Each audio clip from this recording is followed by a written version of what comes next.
Hi வணக்கம் நண்பர்களே. இன்னைக்கு நம்ம இந்த வீடியோல வந்து என்ன பார்க்க போறோம்னா, பழமொழி. அ பழமொழி வந்து பார்த்தீங்கன்னா, நம்ம வந்து அதிகமா யார் சொல்லி கேள்விப்பட்டிருப்போம்னா, பெரியவங்க சொல்லி தான். நம்ம வீட்ல இருக்கக்கூடிய ஆச்சி, தாத்தா இந்த மாதிரி பெரியவங்க சொல்லி தான் கேட்போம். ஏன்னா பழமொழி வந்து இந்த மாதிரி நூல்கள்ல எழுதி படிச்சது வந்து கிடையாது.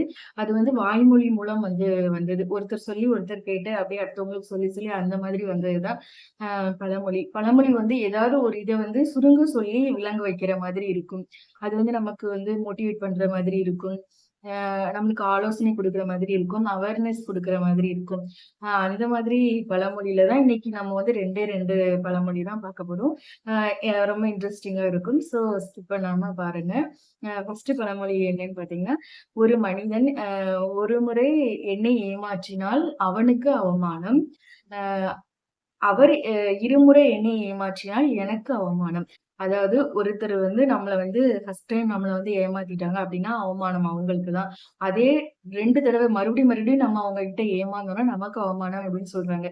இந்த உலகத்துல வந்து மனுஷங்க வந்து ஒருத்தர வந்து ஏமாத்திட்டா, ஏமாத்துனவங்கள வந்து ரொம்ப இது கிண்டல் பண்றது, அவங்க மேல தான் தப்பு அப்படிங்கிற மாதிரி இல்லாம, ஏமாந்தவங்கள வந்து ரொம்ப பொழைக்க தெரியாதவங்க அந்த மாரி சொல்றாங்க.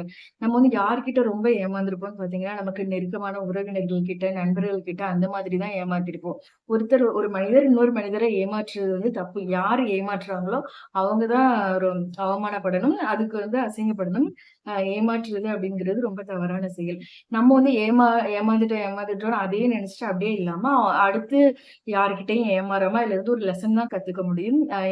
ஏமாத்திட்டாங்கன்னு அதே நெனச்சுட்டு இருந்தாங்கன்னா, அடுத்த ஸ்டெப்புக்கு நம்ம போ முடியாது. இதுவே 2 தடவ நம்ம அவங்க கிட்ட ஏமாந்தோம்னா, நமக்கு தான் அவமானம். நம்மளே யாரையுமே ஒரு தடவ ஏமாந்துட்டா, யாரும் வந்து ஒண்ணும் சொல்ல மாட்டாங்க.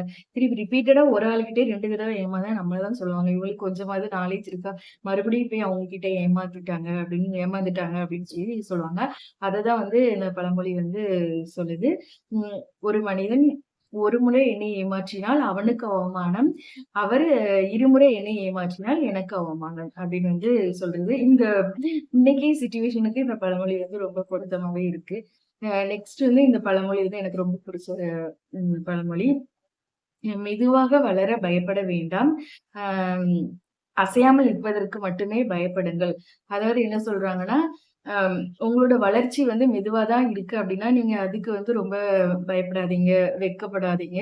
அசையாம நம்மளோட வளர்ச்சி நம்ம அப்டியே இருக்கிறதுக்கு மட்டும் பயப்படுங்க. அதாவது என்ன சொல்றாங்க, நம்ம லைஃப் எப்பவுமே வந்து ஒரே மாதிரி வந்து இருக்காது.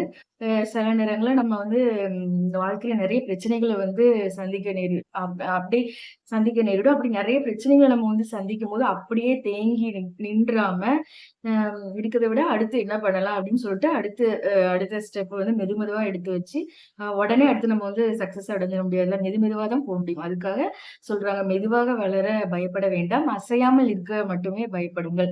அடுத்து எதுவுமே செய்யாம, அப்படியே நம்ம வந்து வாழ்க்கையில இருக்கோம்ல, எதுவுமே செய்யாம, அந்த மாதிரி இருக்கிறதுக்கு மட்டும் பயப்படுங்க. ஏன்னா, மனிதரோட லைஃப்னா நம்ம அடுத்தடுத்து முன்னோக்கி போய்க்கிட்டே தான் இருக்கணும். அப்பதான் வந்து நம்ம வந்து இந்த உலகத்துல சர்வை பண்ண முடியும். அததான் அவங்க சொல்லியிருக்காங்க. மெதுவாக நகர பயப்பட வேண்டாம். அசையாமல் இருப்பதற்கு மட்டுமே பயப்படுங்கள் அப்படின்னு சொல்லிட்டு. ஸோ இந்த 2 பழமொழியும் உங்களுக்கு வந்து பிடிச்சிருக்கும்னு நெனைக்கிறேன். பிடிச்சிருந்தா லைக் பண்ணுங்க, ஷேர் பண்ணுங்க, சப்ஸ்கிரைப் பண்ணுங்க. இந்த சேனல இப்பதான் புதுசா பார்க்குறீங்கன்னா, சப்ஸ்கிரைப் பண்ணுங்க. நெக்ஸ்ட் ஒரு நல்ல கான்டென்ட்டோட உங்கள சந்திக்கிறேன். நன்றி.